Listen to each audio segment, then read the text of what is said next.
Iba yung lamig ngayong araw dito guys sa Greece. Kaya nakadoble tayong damit. Anyway, kung bago ka nga lang pala sa aking video at hindi mo pa ako kilala, ako po si Marie Chris. Isa po akong OFW dito sa Greece. For today's video guys, meron kasing isang kababayan tayo na gustong humingi ng advice sa mga viewers, sa mga makakapanood nito. Kasi nga may nag-hard sa kanya dito sa Greece, galing ng Pilipinas. And sobrang laki ng hinihingi. Ngayon, nakapagbayad na siya ng 193K. Gusto niyang i-cancel yung kanyang apply and ayaw pumayag nung agency dito na i-cancel kasi nga daw ay naipasok na daw yung papel niya sa ministry dito. At kung i-cancel daw yun ay may penalty na babayaran. Hindi ko alam kung totoo yun. Kung magpi-penalty ba kapag naipasok na yung papel mo sa ministry. Kailangan daw kung i-cancel is magbabayad daw siya ng 1,000 euro. 62,000. So, ibig sabihin, kung 193,000 niya, babawasan niya ng 1,000 euro. So, it means 62,000. So, siya pa yung magbabayad. Kasi nga daw, factory worker yung kanyang ina-applyan. Parang binago. So, ilalagay daw siya sa hotel, which is ayaw niya.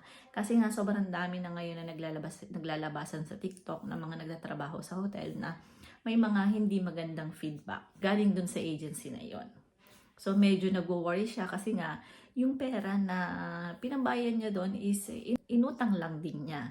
So, nag-aalala siya kung sakali man baka mamaya mag-aya siya doon sa mga na andito na nagkaroon ng problema. Kaya gusto niya nang i-cancel. Ngayon, ang tinatanong niya sa akin na advice or sa inyo is, yun nga, kung dapat daw ba mag-penalty. Kung naipasok na yung papel sa ministry at ano daw ba yung patunay. Paano niya malalaman?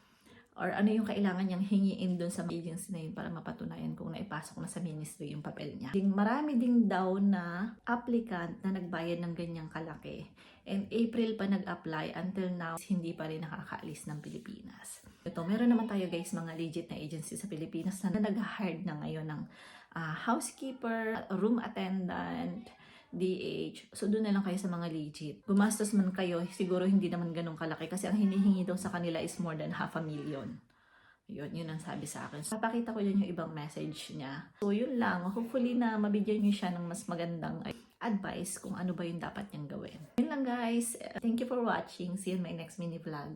Bye and God bless.